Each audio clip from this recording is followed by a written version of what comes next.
about the skeletal system. So skeletal system is made up of bones and cartilage.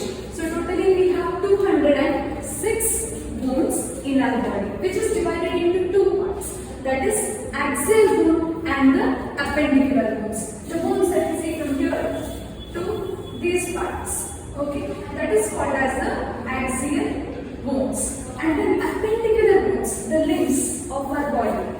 These forms the appendicular bones. Axial bones are 18 number, whereas appendicular bones are 126 in number.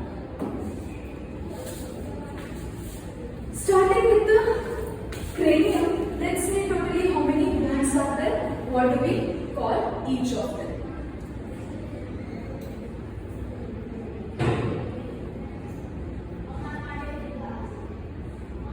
So we have this bone which is called as the frontal, and then this is the temporal, parietal, frontal, parietal, temporal, and backside we have occipital. So frontal, 1 in number, parietal, temporal, and last is the occipital, which means the 8th bone that is called as the cranium bone. As well as here in front in the eye, we have two bones. That is ethmoid. Ethmoid bone is present over here, and this is the sphenoid bone. Next, coming to the facial bones. In facial bones, we have this part is the mandible, maxilla, nasal, then lacrimal. Lacrimal is this part, and then this zygomatic. Other than that, we have 5 more bones which is not mentioned in the NCERT. Along with this, we have in the ear ossicles we have 3 bones, that is malleus, incus, and stapes, which totally makes the 6 bones. And here we have a U-shaped bone beneath this region, which is called as the hyoid bone. So we covered the facial part, mandible, maxilla, nasal, lacrimal, zygomatic, as well as the last hyoid bone, and this ear ossicles, which will make the malleus, incus, and stapes. And in backside, the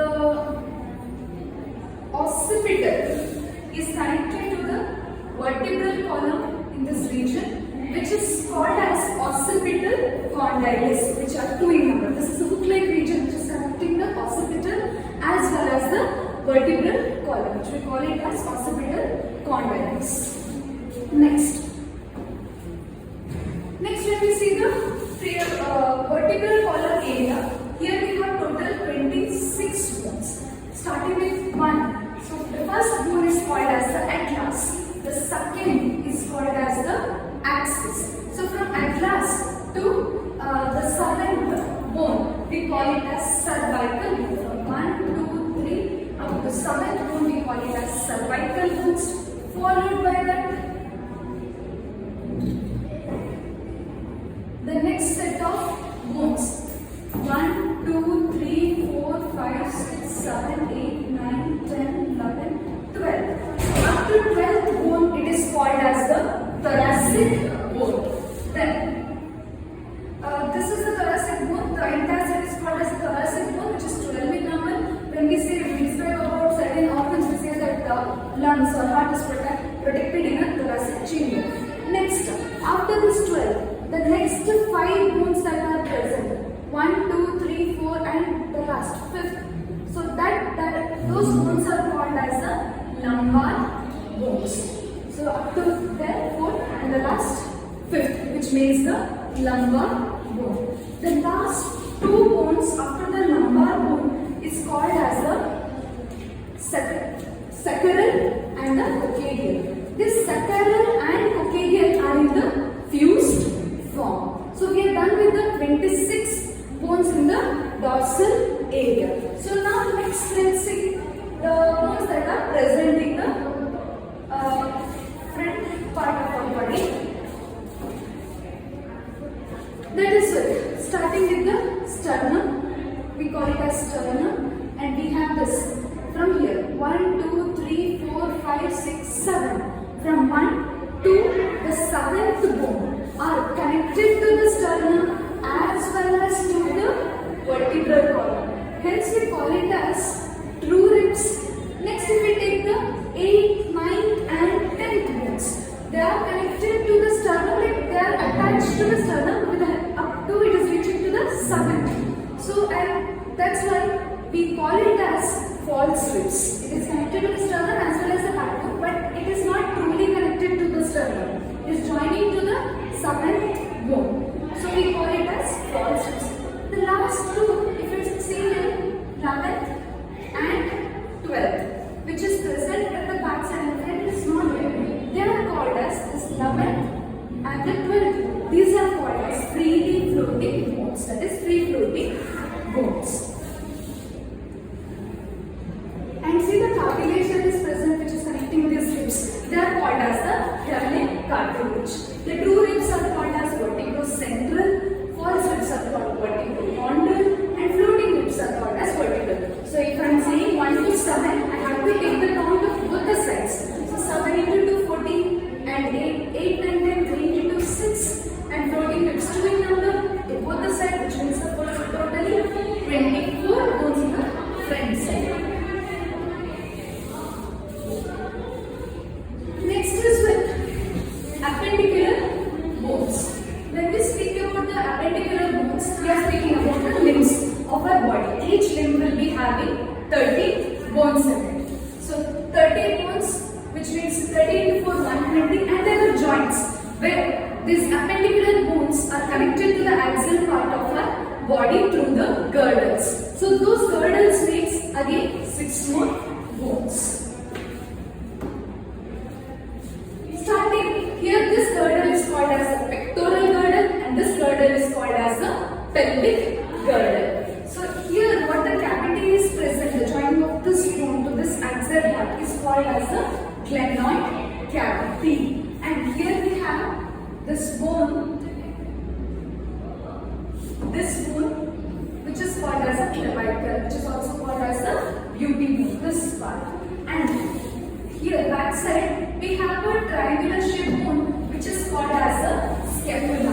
Scapula, it comes from 2nd to 7th rib of the body, and it has an upper ridge. When you touch over here, you will get a ridge. So the connection of this scapula along with this bone, that is the humerus.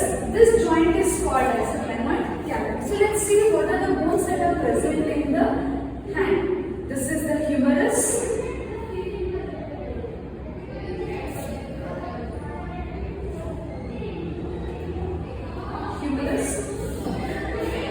This is ulna radius.